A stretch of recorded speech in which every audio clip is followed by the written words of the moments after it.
नमो अरिहंताणं नमो सिद्धाणं नमो आयरियाणं नमो वज्रायाणं नमो लोये सवसाहुणम्।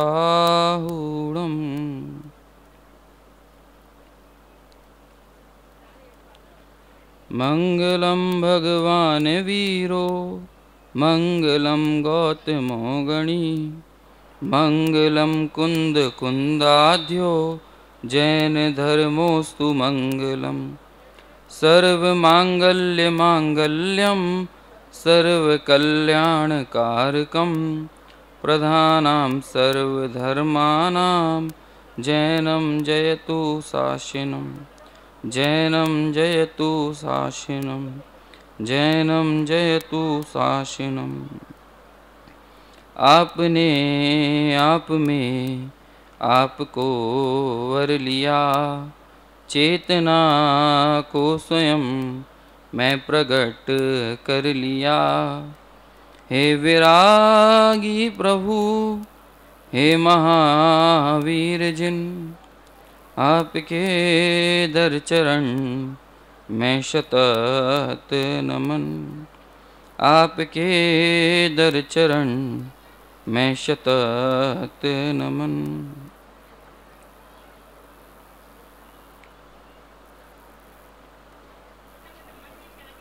वंदित्व सब सिद्धे ध्रुवमचल मणोमम गदिम पत्ते।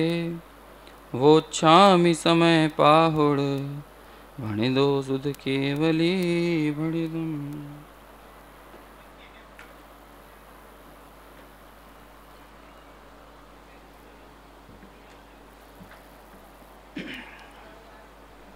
समयसार नामक ग्रंथादिराज बहुत थोड़े से समय में हमको इस ग्रंथ की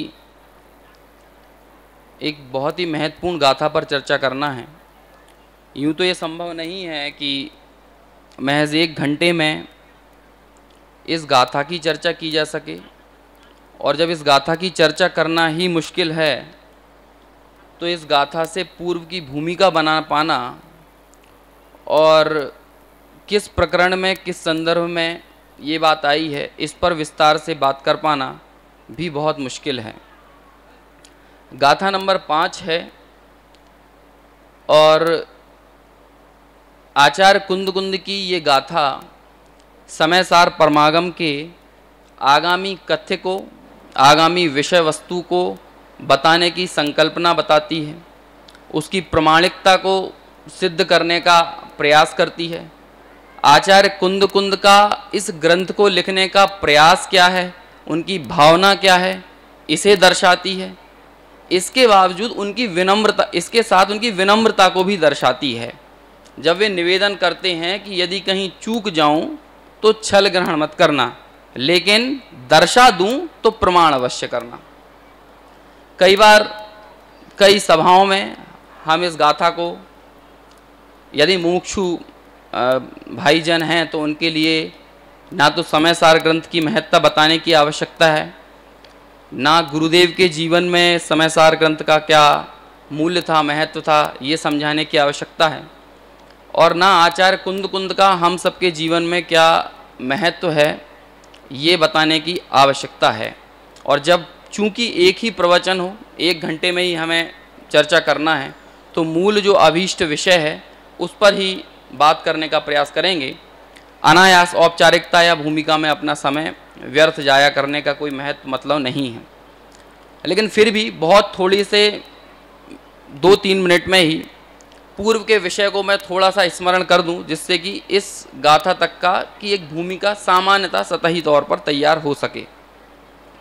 चूँकि अभी संजय जी जेवर भाई साहब ने अभी 2 दिन पहले ही जो प्रवचन हुआ था, जो लोग उसमें उपस्थित रहे हों तो उन्हें पता होगा, तीसरी गाथा पर बहुत ही विशदता से और बहुत ही विवेचनात्मक उनका व्याख्यान यहाँ हुआ था।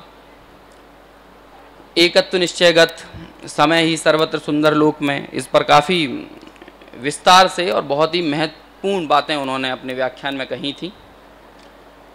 समय सार परमागम, जैसा कि नाम है समय सार, वास्तव में इस ग्रंथ का उद्देश्य ना तो सर्व द्रव्यों का कथन करना है, ना ही समय को बतलाना है, और ना ही पर समय स्वसमय का भेद करना है, ना है। और पर समय को तो बताना हो ही नहीं सकता है ना, क्योंकि काम भोग बंधन की कथा और जो उसमें उलझा हुआ जीव है वो तो पर समय है ही, उसको बताने का तो कोई सवाल ही पैदा नहीं होता। आचार्य कुंद खुद कह देते हैं कि ऐसे काम भोग बंधन की कथा अब कई बार सुनी है, परिचय किया है, अनुभव किया है, लेकिन इससे पृथक जो एकत्व की कथा है वो ना सुनी है, ना परिचय किया है, ना अनुभव किया है।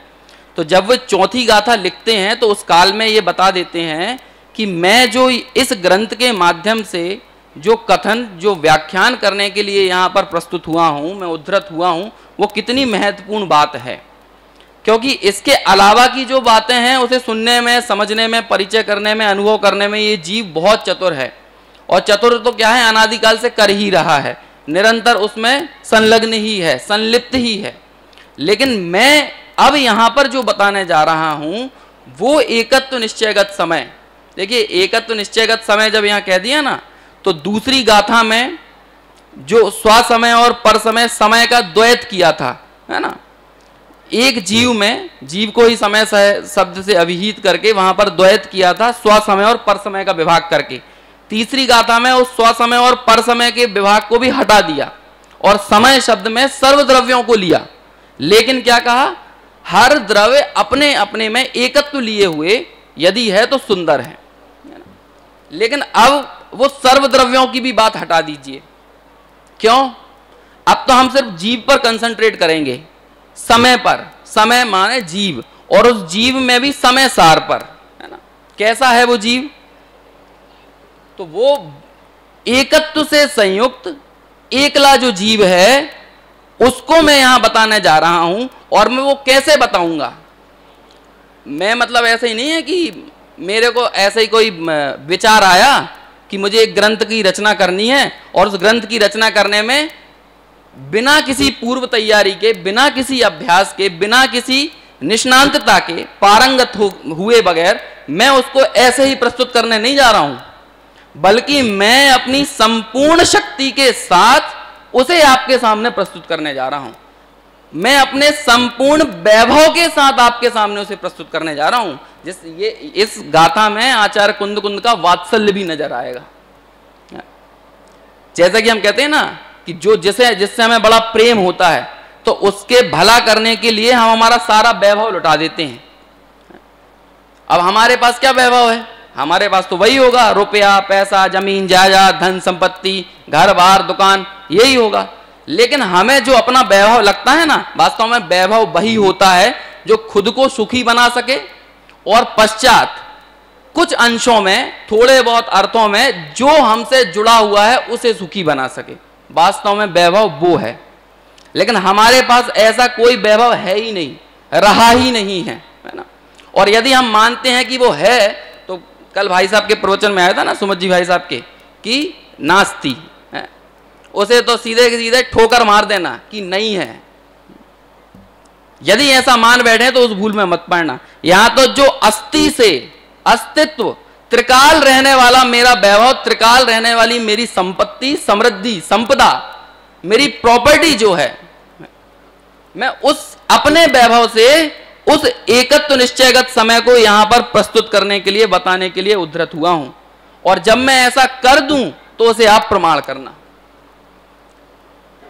लेकिन यदि कहीं चूक जाऊं, ये विनम्रता है, मतलब कॉन्फिडेंस है कि मैं अपने वैभव से उसे मैं प्रस्तुत करने जा रहा हूं, लेकिन कहीं चूक जाऊं तो छल ग्रहण मत करना। यह है कि ओवर कॉन्फिडेंस नहीं है, मतलब ऐसा कर्तव्य तो नहीं है कि मैं सब जीवों को दिखा ही दूंगा। अरे दिखाने की मेरे में सामर्थ्य नहीं है, मैं अपनी संपूर्ण शक्ति से उसे बताने का प्रयास तो करूंगा, लेकिन मैं दिखा पाऊं या ना दिखा पाऊं ये जीव की अपनी अपनी योग्यता पर निर्भर करता है। क्यों? क्योंकि भैया जिसकी योग्यता ही ना आई हो, काल ही ना पका हो, तो मैं दर्शाने का प्रयास कर भी दूं तो कैसे दर्शा दूंगा? नहीं दर्शा सकता हूं। और मैं उस एकत्व निश्चयगत समय को दिखाऊंगा तो ऐसा भी नहीं है कि मेरे दिखाने से आप देख लोगे और सुखी हो जाओगे। मतलब आपको सुखी करने में मैं कारण हूं ऐसा बिल्कुल नहीं है, बल्कि कौन है? दर्शाऊं तो करना, प्रमाण करना तो आप ही को है। प्रमाण करके सुखी होने का कार्य यदि कोई करेगा तो वो जीव स्वयं करेगा। उसमें मैं उसको सुखी बना दूं, मैं सम्यक दर्शन करा दूं, मैं आत्मानुभूति करा दूं, तो ऐसा कोई परकर्तृत्व का भाव ही नहीं है। मतलब अपनी संपूर्ण सामर्थ्य शक्ति से दिखाने के लिए प्रस्तुत भी हैं। देखिए ये है आचार्य कुंद कुंद जैसे महाज्ञानियों की परिणति को समझने का थोड़ा सा हमको यहाँ पर एक नजीर मिलती है कि यहाँ तो हमको तो जरा ही में लगता है कि हमने तो उसको ऐसे समझाया। और कई बार क्या होता ना, हम किसी को प्रेरित कर देते हैं जयपुर जाने के लिए। अब वो चला गया जयपुर, बहुत अच्छा, पहले मान के चलिए व्यसनों में हो, ऊधम मचाता हो, बहुत गदर करता हो, बहुत ही कुपाटी टाइप का हो, बुंदेलखंडी में कहें उसे, लेकिन वो वहां जाके सुधर जाए, अच्छा बन जाए, तो अपन क्या कहते हैं? हमने ही तो भेजा है, हमारे कारण इनके लक्षण बदल गए, हमारे कारण ये सुधर गए।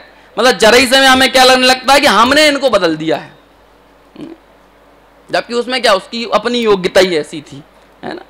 ऐसा आचार्य कुंद कुंद ऐसे महाज्ञानी, उनको ऐसा कोई कर्तृत्व या उनको ऐसा कोई अहंकार हो ऐसा कतई नहीं है।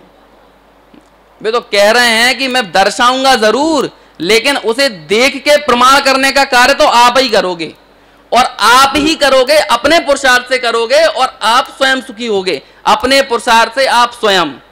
मैं तो उसमें क्या हूं? मैं कुंद कुंद उसमें क्या हूं? मतलब आचार्य कुंद कुंद अपने लिए मैं क्या हूं? भैया विकल्प आया था छठवें गुणस्थान में, उसकी पूर्ति की है।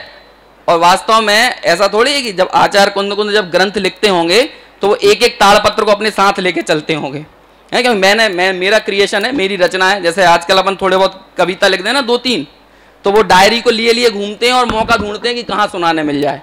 तो आचार्य कुंद कुंद के साथ ऐसा थोड़ी है, उनको ऐसा कतई राग नहीं है। वो तो उस समय के साधर्मियों का भी बहुत बड़ा उपकार है, जो श्रावक हुआ करते थे कि उन्होंने उन ताड़पत्रों को सुरक्षित रख के यहां तक पहुंचा दिया है। आचार्य कुंद कुंद को तो उसका भी विकल्प नहीं रहा है। उनको तो मन में भाव आया, छठवें गुणस्थान में रागांश का उदय आया, और रागांश के उदय में सर्व जीवों के कल्याण की ऐसी भावना वर्तती है। उस काल में जो उन्होंने 7वें गुणस्थान में रहकर अनुभव किया है, उस अनुभव को कहते हैं ना, अनुभव की दावत में डुबो डुबो के इस ग्रंथ की रचना लिखी है, अनुभव की स्याही से, अनुभव की कलम से। कोई ऐसा थोड़ी सोच सोच के अब मेरे को ये गाथा लिखना है, अब ये तुकबंदी मिलाना, ऐसा थोड़ी किया है। और जब वे आचार्य कुंद कुंद कहते हैं कि यदि मैं चूक जाऊं, तो उनके चूकने का मतलब ये नहीं है कि उनकी भावना में कोई दिक्कत हो या विषय वस्तु में कोई पिछड़े हों, ऐसा नहीं है। या जो चीज वो बता रहे हैं वो उन्होंने स्वयं उसका प्रमाण ना किया हो, ऐसा नहीं है। बल्कि यदि चूकेंगे भी तो शब्द, अर्थ, अलंकार, भाषा, है ना, कोई मात्रा, इसमें कोई समझने समझाने में कोई फर्क पड़ सकता है।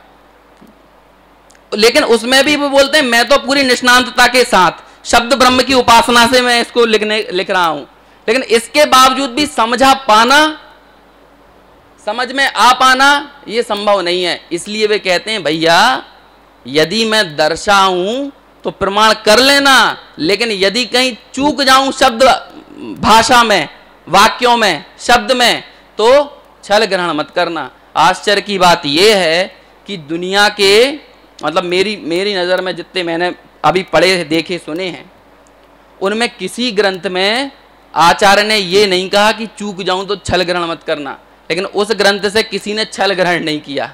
लेकिन जिन आचार्य ने अपने ग्रंथ में ये पहले ही निवेदन किया है कि यदि चूक जाऊं तो छल ग्रहण मत करना, उस ग्रंथ से सबसे ज्यादा छल ग्रहण हुआ है। उस ग्रंथ के आश्रय से तमाम तरह की अपनी मान्यताओं का पोषण किया है। अपनी प्रवृत्तियों को वस्तु स्वरूप के अनुसार बनाने की बजाय अपनी प्रवृत्ति के अनुसार वस्तु स्वरूप को देखा है, समझा है। मतलब हमारी जैसी मान्यता रही है ना, शायद खेमचंद भाई कहते थे, या मेरे को नाम याद नहीं आ रहा, वे कहते थे ना कि हमने धर्म के अनुसार अपनी प्रवृत्ति नहीं बनाई, बल्कि अपनी प्रवृत्ति के अनुसार हम धर्म को मानते चले आए हैं। तो ऐसे ही आचार्य कुंद कुंद की मूल भावना से हमने उस ग्रंथ को समझने का प्रयास नहीं किया, बल्कि हमारी जैसी पहले से मान्यता रही है उस मान्यता के अनुसार हमने उसका इंटरप्रिटेशन किया है। हमने आचार्य कुंद कुंद की बात को समय सार का उस हिसाब से अपनी व्याख्याएं स्वयं अपने मन से दे दी और अपने उस छल का पोषण किया है। तो ऐसी इस पांचवी गाथा पे हालांकि अपना ना भूमिका बनाना था, फिर भी भूमिका बन गई है ना। गाथा में पढ़ता हूं और बहुत थोड़े में जो आचार्य अमृतचंद्र ने टीका में आचार्य कुंद कुंद के निज वैभव की व्याख्या की है। टीका इतनी बड़ी टीका होने के बावजूद उन्होंने निज वैभव शब्द की व्याख्या 1/4 से ज्यादा टीका में करी है, मतलब 75% से ज्यादा टीका में निज वैभव शब्द का विवेचन है। देखिए ग्रंथ तो है नहीं इसलिए सुनिएगा सिर्फ गाथा। तम एयत विहतम दाए हम अपनो सविहवेण जदि दाएज पमाणम चुक्केज छलम न घेतवम दर्शाऊं एक विभक्त को आत्मा तने निज विभव से दर्शाऊं तो करना प्रमाण न छल ग्रहो स्खल ना बने। यदि उस एकत्व विभक्त तम मतलब क्या, पिछली गाथा में बता चुके हैं, है ना। उस एकत्व विभक्त आत्मा को मैं अपने निज वैभव से यहां दिखाऊंगा। यदि दिखा दूं तो उसे प्रमाण करना। प्रमाण कैसे करना? अपने अनुभव से प्रमाण करना, है ना। मैंने कह दिया इसलिए प्रमाण मत करना है? कि हम तो क्या है, हमारा तो जन्म ही हुआ है, हमारे पिताजी भी मुमुक्षु थे, गुरुदेव को मानने वाले थे, दादाजी भी वो थे, तो अब हम भी उसी परंपरा में आ गए इसलिए हमें भी मानना ही है। नहीं, ऐसे मानना नहीं है, अनुभव से मानना। प्रमाण करना कैसे? अपने अनुभव से प्रमाण करना, तब तो कोई बात है। ऐसे ही नहीं कि बस कह दिया है तो मान लिया है। ऐसे परीक्षा रहे धर्मधारक, ना तो व्यवहाराभासी बनना है, ना परीक्षा रहे धर्मधारक निश्चयाभासी बनना है। हालांकि वहां तो व्यवहाराभासी में ही परीक्षा रहे धर्मधारक शब्द का इस्तेमाल किया, लेकिन ऐसे ही बिना परीक्षा के धर्मधारक कोई निश्चयाभासी भी ना हो, है ना। अपने अनुभव से प्रमाण करना। अब देखिए क्या कहते हैं, कैसे उस निज वैभव का जन्म हुआ है। बहुत बड़ी टीका है, मैं तो उसमें से मूल जो बिंदु हैं उनको यहाँ पे पढ़ रहा हूँ, क्योंकि यदि पढ़ेंगे तो सिर्फ पढ़ने में ही अपना समय निकल जाएगा। क्योंकि हम सभी ने सुना है, यहाँ तो फिर से पुनर्स्मरण की बात है। और जब गुरुदेव श्री 19 बार प्रवचन कर सकते हैं और हर बार उनको नया नया आनंद आता है, तो हमको तो ये कतई नहीं लगना चाहिए कि ये तो सुन लिया है ना। बल्कि हर बार अपनी कोई ना कोई विषय वस्तु यदि कहीं ना कहीं किसी प्रकार से क्लियर होती है तो वो समझिए कि हमारी भली होनहार ही समझें, और उस अनुसार से उसको पढ़कर प्रमाण करने का प्रयास हमें भी होना ही चाहिए। देखिए क्या कहते हैं, अब उनका निज वैभव कैसा है। देखिए बड़ी गजब की बात है, ये है कि अपनी पूरी शक्ति, अब आचार्य कुंद कुंद दिगंबर मुनिराजों का वैभव, पक्की बात है कि कोई मर्सिडीज कार, घर, संपत्ति, स्वर्ण सोने चांदी के आभूषण, बैंक बैलेंस, ये तो हो ही नहीं सकता है। और हमारे साथ दिक्कत ये रही कि हमने इसके अलावा वैभव कुछ माना नहीं है। तो अब थोड़ा सा लगता है ना कि अब ऐसे उन आचार्य कुंद कुंद का वैभव क्या होगा, कैसे दिखा देंगे, क्योंकि वैभव तो वो ही होगा ना। अब अपन क्या कहेंगे, यदि आजकल के जीव हों तो भाई हमारे पास तो सारी व्यवस्था है। क्या व्यवस्था है कि अपन तो पूरे इंडिया में लाइव टेलीकास्ट कर सकते हैं इस शिविर का। हमारे पास तो इतना वैभव है, कहाँ कहाँ लाइव प्रसारण कराना है, बड़ी बड़ी चौराहों पे LED लगवा देंगे, तो हमें तो यही लगेगा अपने पैसे से हम तो ऐसा प्रचार कर सकते हैं। और भाई साहब ने कल कहा था ना कि सच्चे आराधक हुए बगैर, बड़े पंडित जी साहब भी कहते हैं, प्रभावक होने की बात ही नहीं हो सकती। तो उनकी आराधना ही वास्तव में उनका वैभव है, और उस आराधना के परिणाम स्वरूप जो चीज प्रकट हुई है उसे आचार्य अमृतचंद्र यहां बताते हैं। क्या हुआ है देखिए, सुनिएगा। आदर्श वाचन भी अपने तरह का उत्कृष्ट व्याख्यान होता है। व्याख्यान में जरूरी नहीं है कि बिना पढ़े सिर्फ अपनी ही स्मरण क्षमता से बात कही जाए, इसलिए यहाँ वाचन करता हूँ और उसको आदर्श तरह से श्रवण करना भी जरूरी है। देखिए, जो कुछ मेरे आत्मा का निज वैभव है उस सबसे मैं इस एकत्व एकत्व विभक्त आत्मा को दिखाऊंगा, ऐसा मैंने व्यवसाय किया है। मतलब आचार्य बिजनेस भी करते हैं, अब उनका ये व्यापार है। तो क्या व्यवसाय कर रहे हैं कि यही व्यवसाय है कि उस एकत्व विभक्त आत्मा को, अब ये ग्रंथ रचना करिए तो ग्रंथ रचना का उद्देश्य ये थोड़ी है कि आचार्य कुंद कुंद को अपनी जय जयकार लगवाना हो या 2000 साल बाद तक अपने नाम को अमर रखना हो। ऐसी मोह की महिमा तो उनको हो नहीं सकती है, ऐसा मोहाविष्टता तो होगी नहीं। तो क्या है व्यवसाय? भाई जिस आत्मा की अनुभूति मैंने की है, उसी एकत्व विभक्त आत्मा को मैं दर्शाने के लिए यहां पर उद्धृत हुआ हूं, और यही व्यवसाय मेरा है। तो इस व्यवसाय में मैं उद्धृत हूं। निर्णय किया है मेरे आत्मा का वह निज वैभव इस लोक में प्रकट समस्त वस्तुओं का प्रकाशक है। तो भैया केवल ज्ञान हो गया क्या? तो फिर कैसे कह रहे हैं कि मेरे आत्मा का निज वैभव इस लोक में प्रकट समस्त वस्तुओं का प्रकाशक है? वास्तव में केवल ज्ञान में ही सब प्रकाशित, तो ये बात तो बात की है ना। अपने इसी समय सार में कहते हैं ना, जो आत्मज्ञानी है वो ही श्रुत केवली है और वो ही केवली है। तो क्यों कैसे कह दिया ये बात? क्योंकि जैसे आत्मानुभवी पुरुष मैं स्व और पर के विभाग को जानता है, भले उसका ज्ञान अल्प ही क्यों ना हो, ऐसे ही केवल ज्ञानी भी स्व और पर के विभाग को जानते हैं। केवल ज्ञानी के केवल ज्ञान में पर कितना बड़ा है? बहुत बड़ा है, पूरा लोकालोक पर है।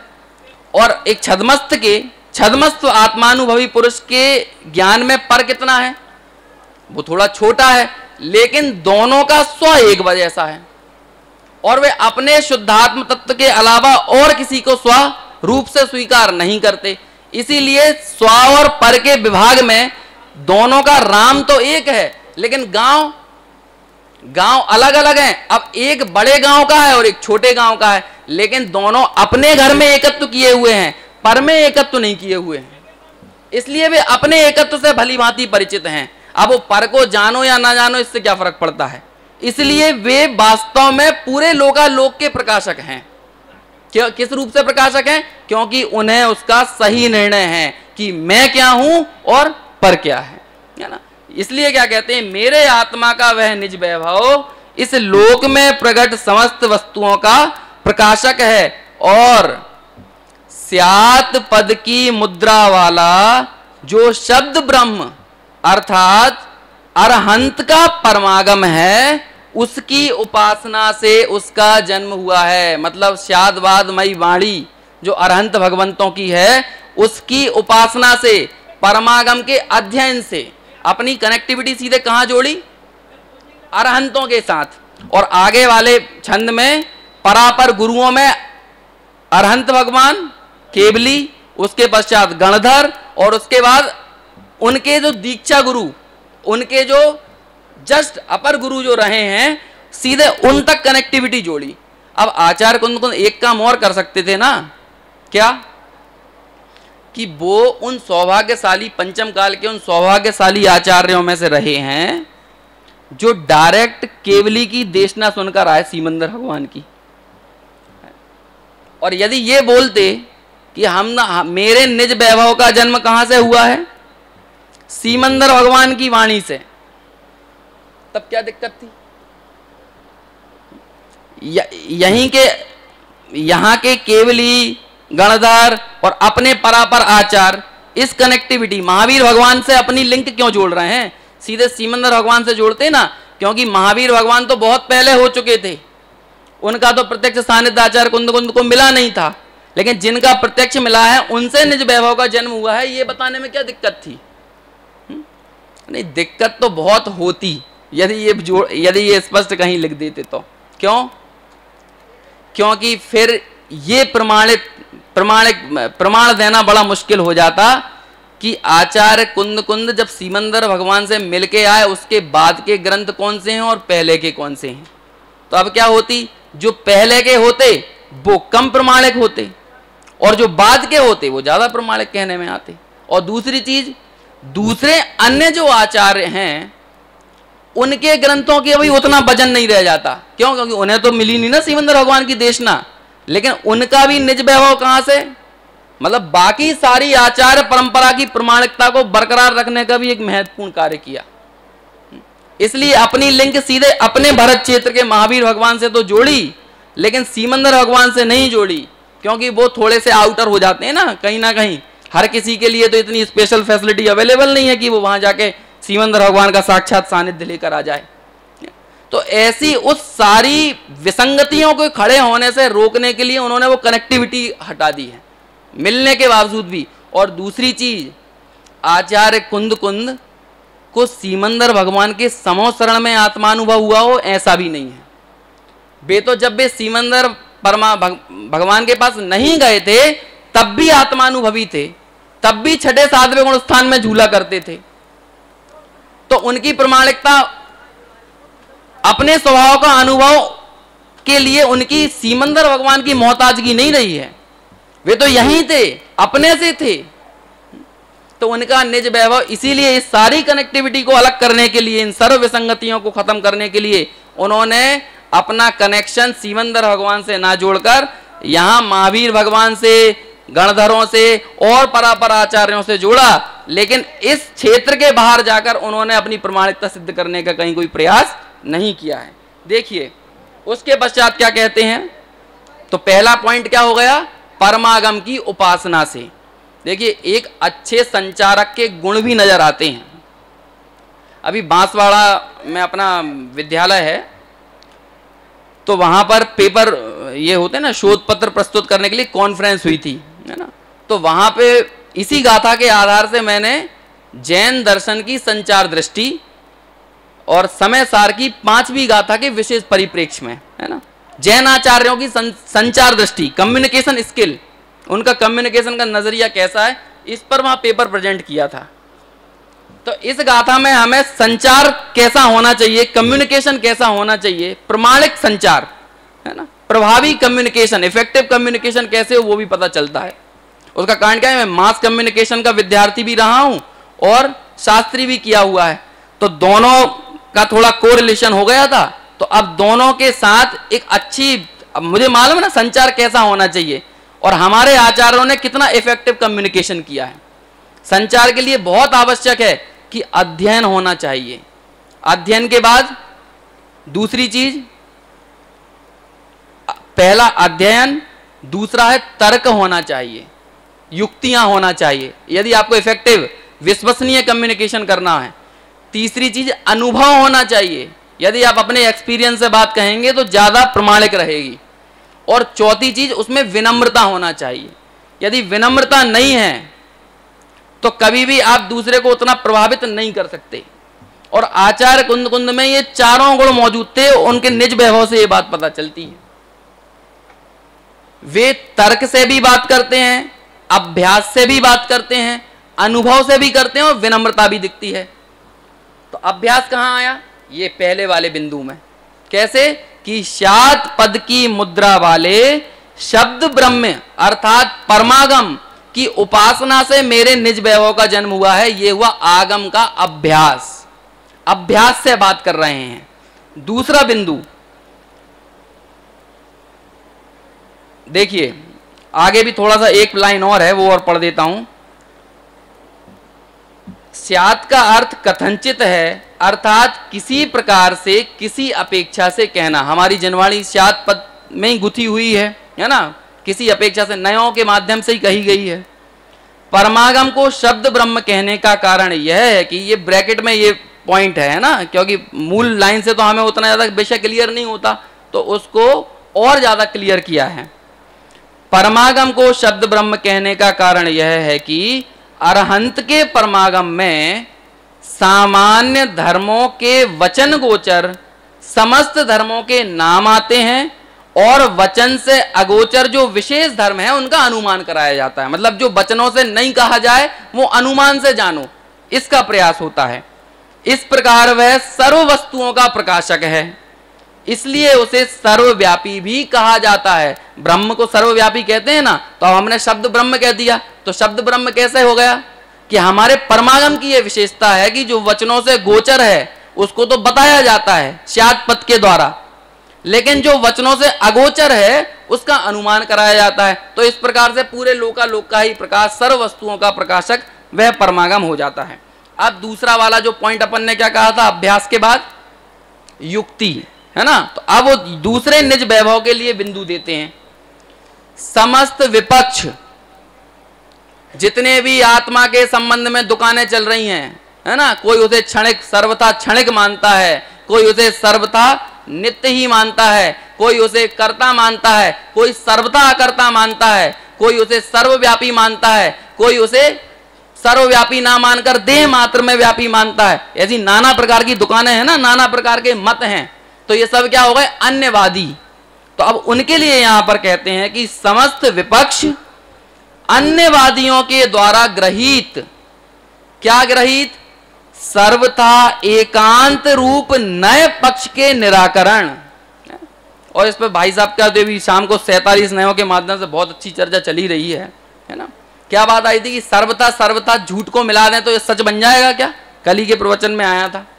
सारे सर्वथा नित्य वालों को भी अपन ले लें, सर्वथा अनित्य मानने वालों को ले लें तो क्या होगा, कई झूठ मिलाने से एक सच नहीं बन सकता है। लेकिन दुनिया में वो सब है ना, तो ऐसे सर्व मतों के निराकरण में समर्थ क्या है, ऐसे सर्वथा समस्त विपक्ष अन्यवादियों के द्वारा ग्रहित सर्वथा एकांत रूप नए पक्ष के निराकरण में समर्थ अति निस्तुष निर्बाध युक्ति, जिनको काटा ना जा सके, ऐसे युक्तियों के अवलंबन से उस निज वैभव का जन्म हुआ है। मतलब जो बात इस ग्रंथ में आगे करेंगे उस एकत्व विभक्त भगवान आत्मा को दर्शाने के लिए वो युक्तियों तर्कों के आधार पर करेंगे। और वो तर्क कोई ऐसे वैसे नहीं है, ऐसे निर्बाध युक्तियां हैं कि उन्हें काटने की सामर्थ्य नहीं है। तो उस युक्ति के अवलंबन से अपनी सर्व सामर्थ्य के साथ ये है उनका निज वैभव, ऐसे उसका जन्म हुआ है। तो क्या दो चीजें हो गई, अभ्यास और दूसरा तर्क, है ना। ये चीज हम सबको भी प्रभावी संचारक बनने के लिए सीखना जरूरी है।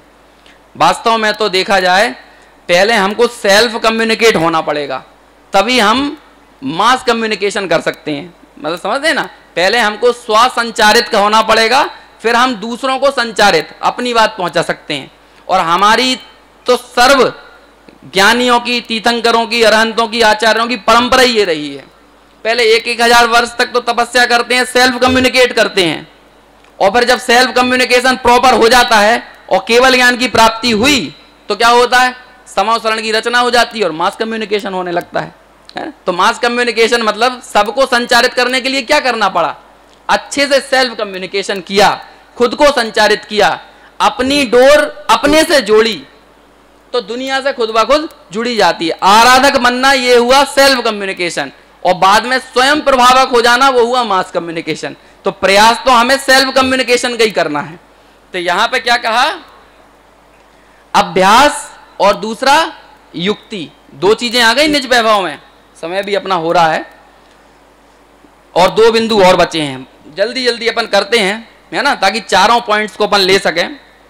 देखिए तीसरा, निर्मल विज्ञान घन आत्मा में अति निमग्न अंतरलीन, अर्थात अंतरलीन, क्या कहा, निर्मल विज्ञान घन आत्मा में अंतर निमग्न परम गुरु सर्वज्ञ देव और अपर गुरु, परम गुरु तो वही है सर्वज्ञ परमात्मा, और अपर गुरु मतलब गणधरादि से लेकर हमारे गुरु पर्यंत, है ना, जस्ट सीधे, अब दीक्षा गुरु भी हो और शिक्षा गुरु भी हो, हमारे गुरु पर्यंत, उनके प्रसाद से निज वैभव का जन्म हुआ है। मतलब उस कनेक्शन को, उस परंपरा को ही मैं आगे निर्वहन करते हुए आप तक लेकर आ रहा हूं।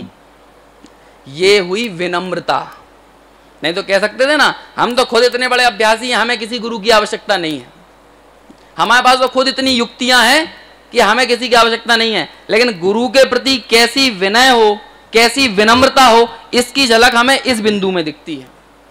क्या है, प्रसाद से, प्रसाद मतलब उनका उपकार है, ये उनके प्रसाद से हमें ये तत्व, ये जो मैं आपको दर्शाऊंगा ना एकत्व निश्चयगत समय, वो मुझे कहां से मिला है? पहले तो परमागम के अभ्यास से, युक्तियों के अवलंबन से, और इन सारी चीजों को मैंने अपने में घटित किया है। उस अभ्यास को सीधे ही नहीं एक्सेप्ट किया है, बल्कि अपने अंतर्मन में उसको तौला है। तौलने के बाद उस पर युक्तियां लगाई हैं, और उन युक्तियों में, उस अभ्यास में मेरी मदद, मेरी सहायता, मेरा प्रसाद, मेरा उपकार किसने किया है? तो कहते हैं परम गुरु केवली से लेकर अपर गुरु गणधर और हमारे गुरु पर्यंत तक के समस्त आचार्यों के प्रसाद से, उनके प्रसाद रूप से दिया गया जो शुद्धात्म तत्व, शुद्धात्म तत्व का अनुग्रह पूर्वक उपदेश है ना, जो अनुग्रह पूर्वक उनका जो उपदेश है, तथा पूर्वाचार्यों के अनुसार जो उपदेश है, उससे मेरे निज वैभव का जन्म हुआ है ना। तो अपन ने बात की ना, यहाँ पे कनेक्टिविटी सीमंदर भगवान से ना जोड़कर अपने यहाँ के केवली गणधर और हमारे गुरु पर्यंत, मतलब आचार्य कुंद कुंद ने अपने गुरु पर्यंत तक की जो परंपरा रही है उससे अपना कनेक्शन जोड़ा। तारण इसकी बात टोडरमल जी करते हैं कि निरंतर उद्यमशील रहना। तो यहां पर तो हमें युक्तियों का सहारा भी लेना पड़ेगा, और जब उन युक्तियों का सहारा लेंगे, अभ्यास करेंगे, तो परापर गुरुओं के उपदेश से उस आमनाय का मिलान करेंगे या नहीं? वो स्वाध्याय के 5 अंगों में एक आमनाय भी होता है ना, तो वो भी मिलाएंगे या नहीं? और उसके पश्चात बात जमेगी तो अनुभव से उसे प्रमाण करेंगे। ये कहेंगे कि मैंने कह दिया इसलिए मत मान लेना। ऐसे तो क्या होगा, आप वाचक को तो पकड़ लेंगे लेकिन वाच्य पकड़ में आने वाला नहीं है। और यहाँ उद्देश्य वाचक को पकड़ाना नहीं, वाच्य को पकड़ाना है। वाचक को रटने से शांति नहीं मिलेगी, वाच्य तक पहुंचने से शांति मिलेगी, है ना। उल्टा यदि कोई मान के चलो किसी को पानी चाहिए हो, तो पानी पानी पानी पानी बोलने से कितनी प्यास बुझ जाएगी? क्यों? पानी का अवलंबन ले रहे हैं क्या? नहीं, मैंने लिया ना पानी पानी, तो अवलंबन लेने से प्यास बुझी या नहीं? अरे जितना जितना मैं इस वाचक को रटूंगा उतनी मेरी प्यास और बढ़ती जाएगी। प्यास बुझने की तो बात दूर की है, लेकिन पानी शब्द इस वाचक से जो वाच्य बताया जाए उसे ग्रहण करूं तो काम बनेगा। वो वाच्य ग्रहण में ना आए तब तक काम बनने वाला नहीं है। तो ऐसा ही कहते हैं कि अपने स्वानुभव से यहां तो वाचक शब्दों का ही सहारा लिया जाएगा, लेकिन जो भगवान आत्मा, जो एकत्व विभक्त निश्चयगत जो समय है, उससे जो वाच्य है उसे अपने स्वानुभव से, स्वानुभव प्रत्यक्ष से प्रमाण करके उसे अनुभव करना, परीक्षा करके प्रमाण करना। लेकिन यदि ना कर पाओ तो क्या कहते हैं, और यदि कहीं, अब ये कहीं चुक्केज छलमना घेतम, तो चूक जाऊं, मतलब कैसे चूक जाऊं? ना मेरे उद्देश्य में कोई खोट है, ना मैं जो बताना चाहता हूं उस भावना में कोई खोट है, ना मेरी अपनी विषय वस्तु पे कोई पकड़ कमजोर है, ऐसा कुछ भी नहीं है। लेकिन क्या चूकने की संभावना कहां बनती है? ये संभावना के प्रति पहले ही क्षमा मांग ली है। इसका मतलब ये नहीं है कि उनसे चूक हो ही गई हो, अरे नहीं, हुई तो नहीं है, लेकिन होने की संभावना से भी वे पहले क्षमा मांगते हैं, है ना। ये उनकी विनम्रता को दिखाता है। यदि कहीं अक्षर, मात्रा, अलंकार, है ना, इसमें कहीं विषय वस्तु में कमी हो, भावना में कमी हो, वो बात नहीं है। युक्ति आदि प्रकरणों में चूक जाऊं तो भैया छल ग्रहण करने में सावधान मत रहना। जिसे समझना है उसमें तो सावधान रहना, लेकिन छल ग्रहण करने के लिए जागरूक रहने की जरूरत नहीं है। जयसेनाचार्य ने तो उनके लिए लिखा है, दुर्जनों की भांति छल ग्रहण करने के लिए सावधान मत रहना, सचेत मत रहना। कल के प्रवचन में आई थी ना, राकेश भाई साहब की प्रवचन में बात आई थी कि वो पूरे स्वच्छ कागज पर एक डॉट बना हुआ है, तो वो एक डॉट तो दिख रहा है लेकिन पूरी स्वच्छता नहीं दिख रही है। ऐसे एक समय की भूल तो दिख रही है, लेकिन पीछे पड़ा हुआ जो पूरा सुंदर स्वच्छ भगवान है वो नहीं दिख रहा है। यहाँ पे तो ऐसी एक डॉट बराबर भूल भी नहीं है, लेकिन उसके लिए भी पहले ही अवेयर कर देते हैं, निवेदन कर लेते हैं कि यदि कहीं चूक जाऊं तो ऐसे सावधान, छल ग्रहण करने के लिए सावधान मत रहना। 10 प्रकार के श्रोताओं का कथन आता है ना, तो उसमें एक क्या गोंच की तरह होता है, गोंच की तरह, जो क्या है कि यदि गाय के थन पे लगेगा तो भी दूध नहीं पिएगा, वो क्या पिएगा? वो रक्त का ही सेवन करेगा, वो खून ही पिएगा। तो ऐसे ही कई लोग देखते हैं, देखें तो क्या बोलते हैं, है ना। तो सावधान कायम है, देखें तो हम क्या बोलते हैं, मतलब कहाँ गलती करते हैं हम बताते हैं इनकी। कई लोग ऐसे मिलते हैं कि हम तो गुरुदेव को सुनने भी गए हैं, लेकिन हम वो ये देखने गए हैं कि वो छेद को देखने गए हैं कि गलती कहाँ है ना, ऐसा बोलते हैं। तो भैया वो देखने जाओगे तो तुम्हारे तो दिमाग में ही पहले से छेद है ना, वहीं गलतियां भरी हुई हैं। तो जब वहां जाओगे तो तुम्हें वो अपनी गलतियां ही वहां पे नजर आने लगेंगी, है ना। जाकी रही भावना जैसी प्रभु मूरत देखी तिन तैसी। यदि पहले ही उस भावना के साथ वहां बैठा हो तो उसे क्या अच्छी बात तो समझ में आने से रही। तो ऐसे ही यहाँ कहते हैं भाई कि यदि मैं दर्शा दूं तो प्रमाण कर लेना, लेकिन कहीं शब्द अक्षर युक्ति आदि के प्रकरण में कहीं चूक जाऊं तो छल ग्रहण करने के प्रति सावधान मत रहना। शास्त्र समुद्र के बहुत से प्रकरण हैं, है ना। क्या कहते हैं, शास्त्र रूपी समुद्र के तो बहुत से प्रकरण हैं, वो तो अथाह समंदर है। इसलिए यहाँ स्वसंवेदन रूप अर्थ प्रधान है, इसलिए अर्थ की परीक्षा करना चाहिए। परीक्षा करके अपनी युक्तियों के सहारे स्वसंवेदन प्रत्यक्ष से उसे जानने के लिए उद्धृत रहना जरूरी है। और यदि वह जाने तो उसे प्रमाण करके अपने आनंद के समुद्र में, और वो आनंद कहाँ से, निरंतर झरता हुआ स्वाद में आता हुआ, वह तो निरंतर ही मैं आनंद रूप हूं, ऐसे उसका वेदन करके प्रमाण करना। लेकिन यदि कदाचित किसी कारण बस मैं समझा ना सकूं, मेरी समझाने की भावना भी पवित्र है, उद्देश्य भी ठीक है, विषय वस्तु पे भी पकड़ है, सब कुछ है, लेकिन फिर भी यदि किसी कारणवश आपकी अपनी योग्यता के कारण या समझने समझाने के जो पूरा व्यापार है उसकी अपनी योग्यता में ऐसी कोई कमी रही हो जिससे ना समझा पाऊं, तो भैया ये निवेदन है कि छल ग्रहण करने में सचेत सावधान नहीं रहना। ऐसा निवेदन और ऐसी संचार दृष्टि वास्तव में अनुकरणीय है, और ऐसे आचार्य कुंद के द्वारा जो बताए गए सच्ची भावना के साथ उनके प्रति आदरांजलि व्यक्त करने का सच्चा अवसर भी यही हो सकता है कि उनके द्वारा बताए दर्शाए गए समय सार की जय जयकार करने से नहीं, बल्कि उनके द्वारा बताए दर्शाए गए एकत्व निश्चयगत जो भगवान आत्मा है उसका ज्ञान ध्यान श्रद्धान करें, और हम भी शीघ्रातिशीघ्र मुक्ति रत्मी का वर्ण करें। इसी मंगल।